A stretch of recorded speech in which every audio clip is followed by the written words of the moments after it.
Bismillahirrahmanirrahim. Assalamualaikum warahmatullahi wabarakatuh. Yang terhormat dosen penguji ujian kinerja pendidikan profesi guru dalam jabatan Kementerian Agama kategori 1 tahun 2022. Perkenalkan, nama saya Rizal Antoni, guru Madrasah Aliyah Negeri 2 Indragiri Hilir, Kabupaten Indragiri Hilir, Provinsi Riau. Nomor peserta PPG 779123001924. Nomor induk mahasiswa 2022106310111374 LPTK Universitas Muhammadiyah Malang. Pada kesempatan hari ini saya akan melaksanakan kegiatan praktik pembelajaran untuk memenuhi ujian kinerja pendidikan profesi guru dalam jabatan Kementerian Agama kategori 1 tahun 2022 dengan mengambil tema virus. Untuk lebih jelasnya, berikut video praktik pembelajaran yang telah saya laksanakan. Mohon masukan, saran, dan kritikannya agar kedepannya kegiatan pembelajaran saya bisa menjadi lebih baik lagi. Akhirnya, semoga video pembelajaran ini bermanfaat bagi kita semua. Terima kasih atas perhatiannya. Wassalamualaikum warahmatullahi wabarakatuh.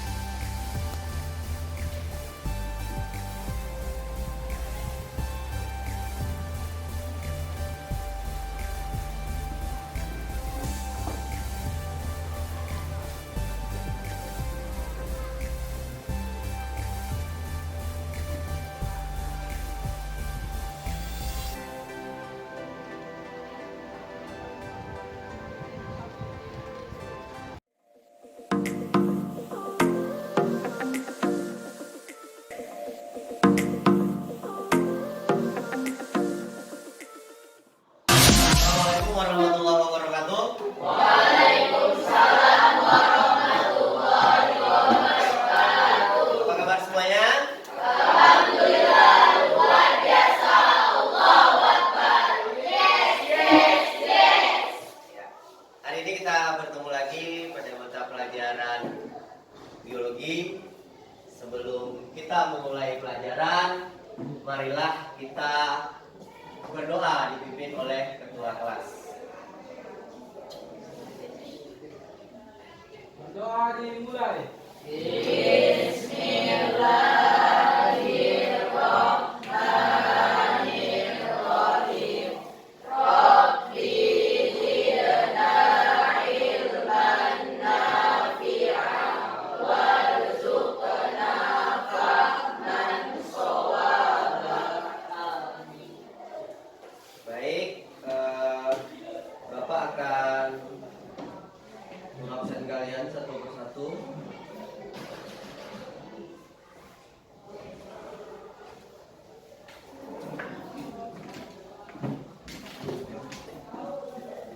Agnia Putri Utami, Ahmad Al Basri, Audi, Aulia, Dapa, Eka Ervina Sapitri, Fatir Haditya, Intan Wulandari, Kamisa, Muhammad Rasidin, Melsa Amelia, Miftahul Rizki, Muhammad Galang Yusuf, Gandara Aulia Larasati, Liha Khairani,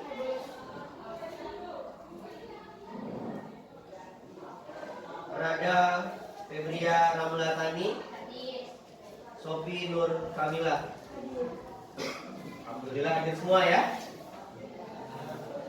Nah, hari ini kita akan masuk ke materi baru setelah kemarin kita mempelajari tentang keanekaragaman hayati dan klasifikasi makhluk hidup. Ada yang masih ingat terkait tentang tingkatan takson pada makhluk hidup dari yang tertinggi sampai yang terendah? Indom,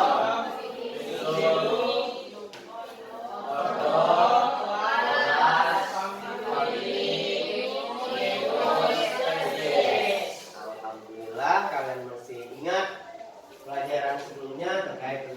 keanekaragaman hayati dan klasifikasi makhluk hidup. Nah, hari ini kita masuk ke materi baru yakni virus.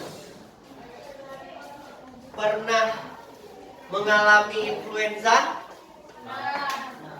Pernah. Kalau kemarin kita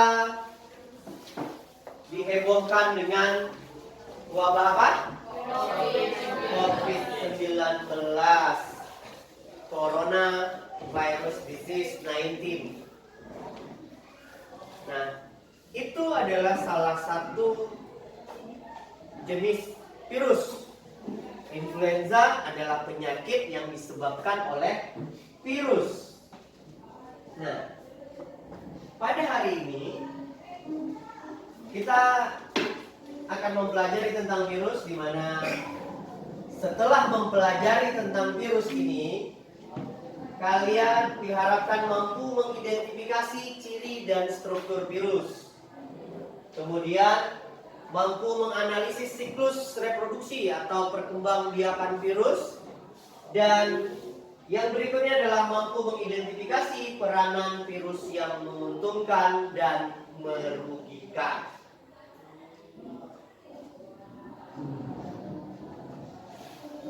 Nah, sebelum kita membicarakan lebih lanjut apa itu virus, silahkan perhatikan tayangan video berikut.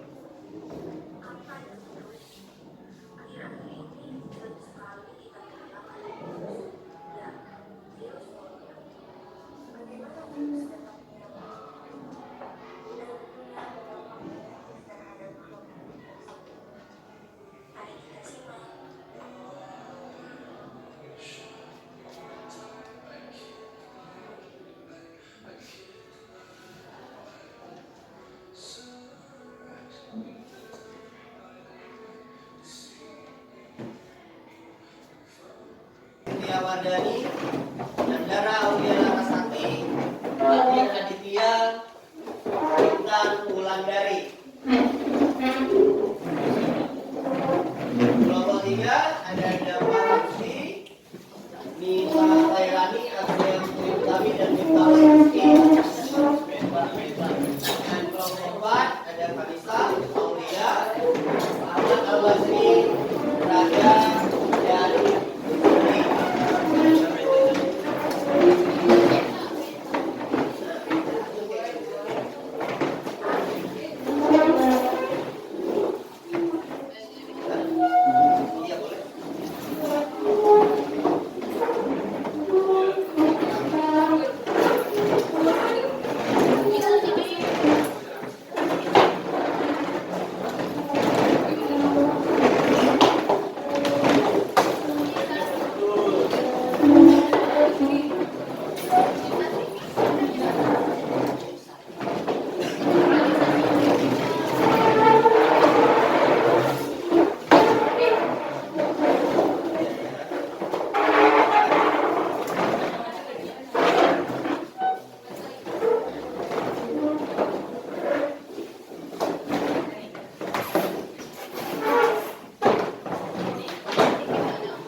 bekerja di dalam kelompok, kemudian kalian kerjakan pertanyaan-pertanyaan yang ada di lembar kerja.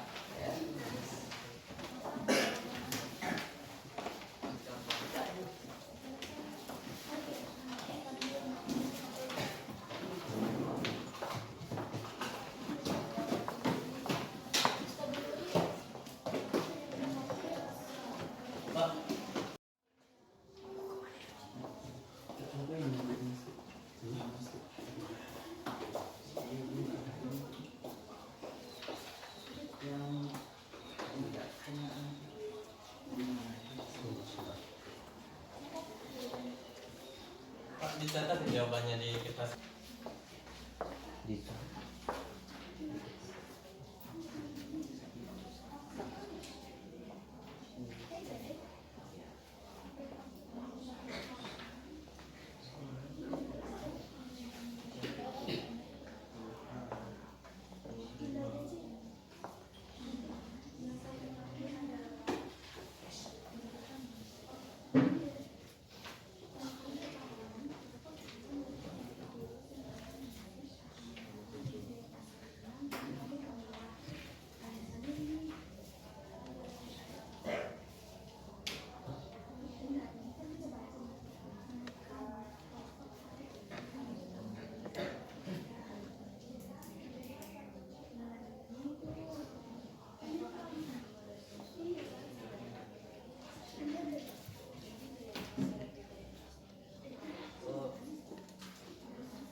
Sudah selesai semua? Sudah. Baik, nah selanjutnya kita akan melakukan presentasi hasil kerja kelompok dari kelompok masing-masing. Kepada masing-masing kelompok agar bersiap-siap, presentasinya di depan dengan membawa LKPD-nya. Ada moderator, kemudian ada yang penyaji, dan kepada kelompok-kelompok yang lain dipersilahkan untuk bertanya terkait hasil diskusi dari masing-masing kelompok. Kita mulai dari kelompok 1. Silakan ke depan.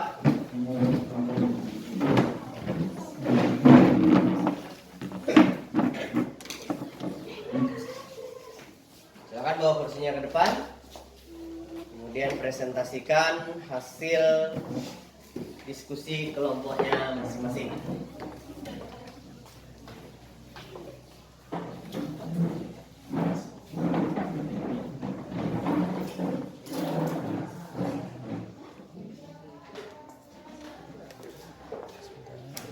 Assalamualaikum warahmatullahi wabarakatuh. Waalaikumsalam warahmatullahi wabarakatuh. Kami dari kelompok 1 yang beranggotakan Melsia Amelia, Eka Ervina Syafitri, Muhammad Galang Yusuf, dan Muhammad Rashidin akan mempresentasikan masalah virus dan yang akan dibacakan oleh Melsia Amelia.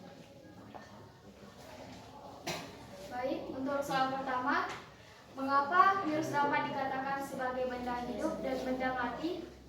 Jawabannya, karena coronavirus dapat hidup di dalam sel hidup organisme tertentu yang cocok yang disebut parasit intraseluler obligat.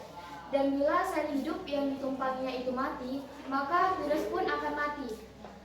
Next, soal kedua, mengapa virus dapat menginfeksi lebih cepat dari bakteri? Karena virus berkembang biak dengan cara replikasi atau dengan memperbanyakkan diri di dalam sel inang. Sedangkan bakteri dengan cara pembelahan binar. Pembelahan binar dimulai ketika DNA bakteri membelah menjadi 2 atau disebut replikasi. Embrio.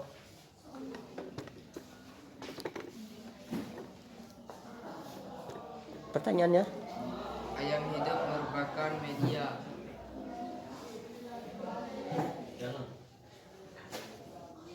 Hidup adalah Merupakan media.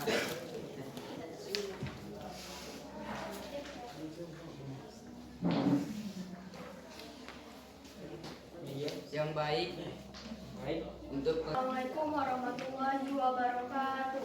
Waalaikumsalam warahmatullahi wabarakatuh.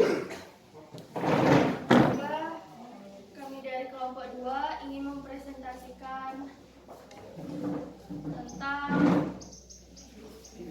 virus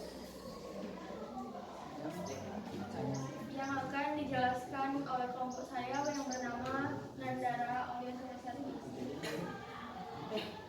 Saya akan menjelaskan apa perbedaan antara siklus litik dan siklus lisogenik.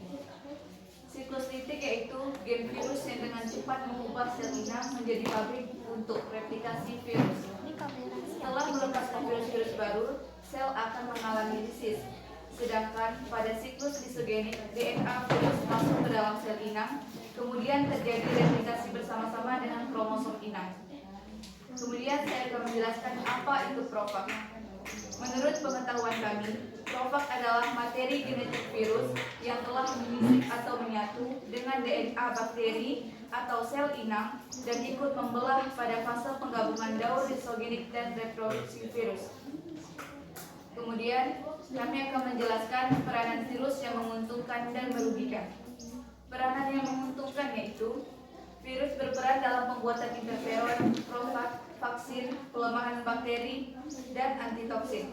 Sedangkan peranan virus yang merugikan dapat menimbulkan berbagai jenis penyakit pada manusia, hewan, dan tumbuhan. Assalamualaikum warahmatullahi wabarakatuh. Waalaikumsalam warahmatullahi wabarakatuh. Baik, pada kesempatan kali ini kami akan menyampaikan hasil presentasi kami yang beranggotakan Niha Khairani, Agnia Putri Mutamim, Miftah Rizki, dan Nafasi Aida Kadesta yang akan disampaikan oleh Agnia. Apakah itu interferon dan bagaimana cara pembuatannya? Interferon adalah sitokin atau protein kecil yang bertugas sebagai modulator respon imun tubuh. Artinya interferon adalah suatu protein berfungsi sebagai pertahanan pertama ketika virus memasuki tubuh. Cara pembuatan interferon melalui rekayasa genetik. Untuk produk interferon dilakukan dengan memasukkan gen dari sel yang diserang virus ke dalam plasmid E. coli. Interferon adalah molekul protein yang dihasilkan oleh sel-sel yang diserang virus. Interferon dibentuk segera setelah terjadi infeksi dan prosesnya lebih cepat daripada pembentukan antibodi. Interferon tidak spesifik tetapi efektif untuk melawan infeksi virus, meningkatkan sistem kekebalan tubuh, mengobati penyakit kanker kulit, kerusakan pada sistem kekebalan, dan mengobati beberapa bentuk leukemia. Vaksin dan bagaimana cara pembuatannya? Vaksin merupakan produk biologi teknologi yang berisi antigen berupa mikroorganisme atau zat yang mudah diolah demikian rupa sehingga aman dan antigen diberikan kepada semua. Karena bertujuan untuk membuat sistem kekebalan tubuh seseorang mampu mengenali dan dengan cepat melawan bakteri atau virus penyebab infeksi. Cara pembuatan prosesnya itu pertama set preparation, mengumpulkan kuman dalam wadah yang disimpan dalam suhu rendah 70 derajat Celcius. Cultivation, menumbuhkan bakteri atau virus dengan tambahan enzim trypsin. 3. Harvest, memanen saat bakteri atau virus sudah memenuhi standar. 4. Inactivation, memodifikasi vaksin dari toksin racun yang sudah tidak berbahaya. 5. Purification, dicuci dan dimurnikan hingga enzim terisi trypsin dulu. 6. Preservation, diawetkan, dipiring and training, dicatat atau diarsipkan lalu dikemas. Kemudian menjelaskan perbedaan antara virus DNA dan virus RNA. Virus adalah agen biologis yang dapat bereplikasi sendiri di dalam sel inang. Sel-sel yang terinfeksi oleh virus dapat menghasilkan ribuan sel baru dan virus asli pada tingkat yang luar biasa. Materi genetik virus dapat berupa DNA atau RNA. Virus DNA adalah virus yang informasi genetik susuannya disimpan dalam bentuk DNA. Sebagian besar virus DNA adalah virus berantai ganda yang terdiri dari simetri ikosaedral dalam bakterianya. Virus RNA adalah virus yang informasi genetik disimpan dalam bentuk RNA. Sebagian besar virus RNA mengandung RNA bungkai tunggal, sementara beberapa lainnya mengandung RNA ganda. Perbedaan utama antara virus DNA dan RNA adalah virus DNA mengandung karena replikasi yang akan dilakukan melawan kesalahan.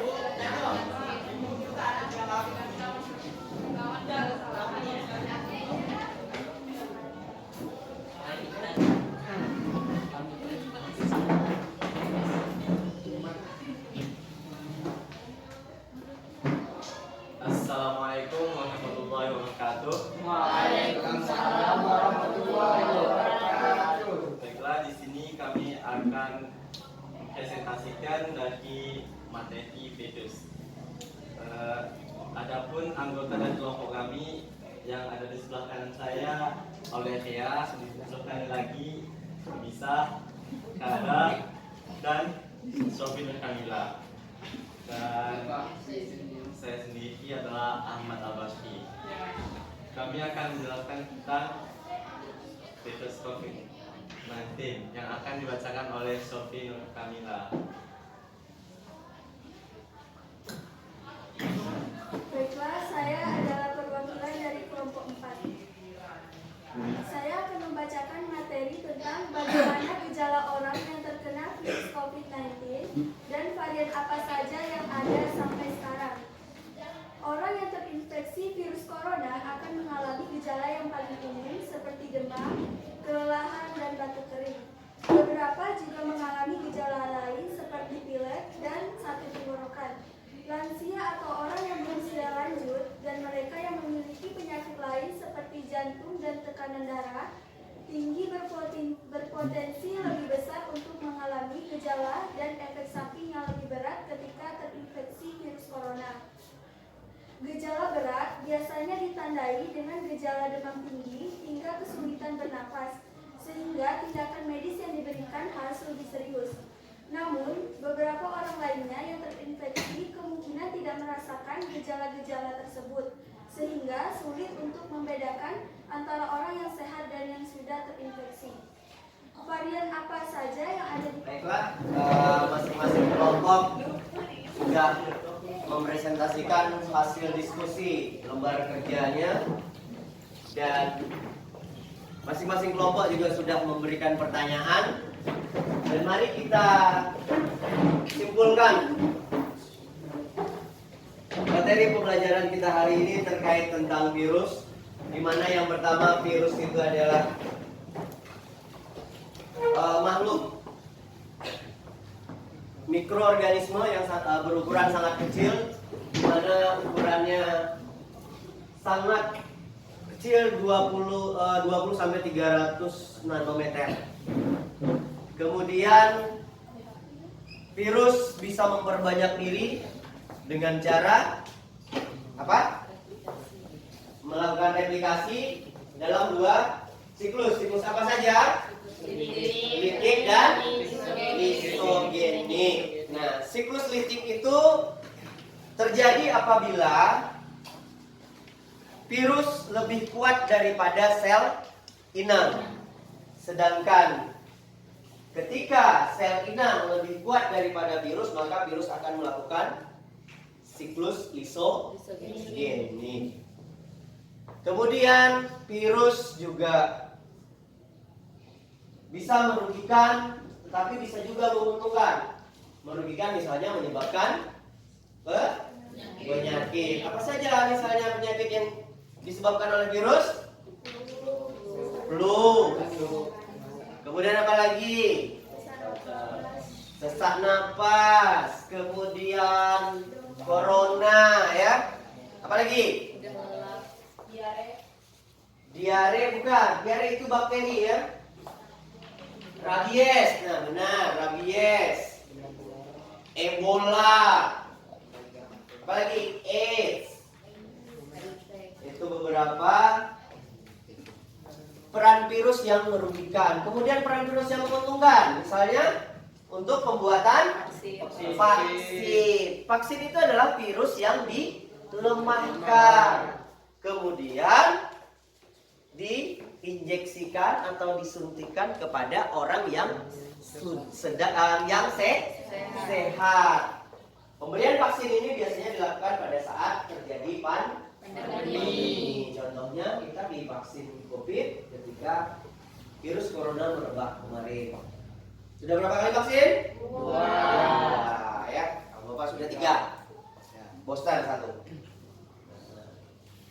Nah, banyak cara pencegahan virus, salah satunya dengan vaksin, kemudian menjaga pola hidup sehat. Menjaga pola hidup sehat, makan yang teratur, makan makanan yang bergizi, kemudian istirahat yang cukup, berolahraga yang teratur. Alhamdulillah, hari ini kita sudah menyelesaikan pembelajaran. Mari kita tutup dengan mengucapkan adalah alhamdulillahirabbil alamin, dan doa kafaratul majlis. Subhanakallahumma wa bihamdika asyhadu an la ilaha illa anta astaghfiruka wa atubu ilaik. Bapak akhiri, assalamualaikum warahmatullahi wabarakatuh. Waalaikumsalam.